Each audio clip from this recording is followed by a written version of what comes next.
తెలంగాణ వచ్చాక పంటలు ఎండిపోవడం ఇదే తొలిసారి అని అన్నారు కేసీఆర్. సాగర్ ఆయకట్టు కూడా ఎండిపోయిందన్నారు. బీఆర్ఎస్ కమిషన్ల కక్కుర్తి వల్లే పంట నష్టం జరిగిందన్నారు ఉత్తమ్ కుమార్ రెడ్డి.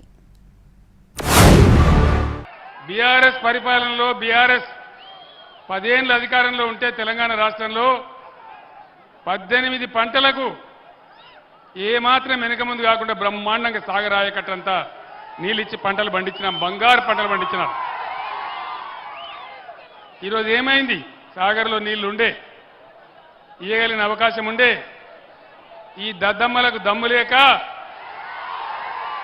ప్రాజెక్టు తీసుకుపోయి కేఆర్ఎంబి చేతిలో పెట్టి మొత్తం పంటలను ఎండబెట్టినారు సాగర్ ఆయకట్లు.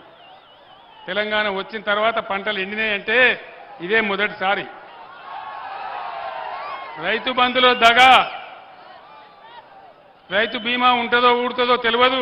మేము నీళ్ళు వదిలిపెట్టేవాడి అన్నది అసలు ఏదో పిచ్చి పిచ్చిగా మాట్లాడుతున్నాడు. ఇప్పుడేదో ఓహో అక్కడ నీళ్ళు ఉంటే బాగుండు, ఉత్తర తెలంగాణలో పంట ఎండిపోయింది అంటే ఎస్, మీ కమిషన్ల కక్కుర్తి వల్లనే, మీ నాసిరకం పనుల వల్లనే పంట నష్టం జరిగింది, మీ వల్లనే. దాంట్లో అది నిస్సందేహం.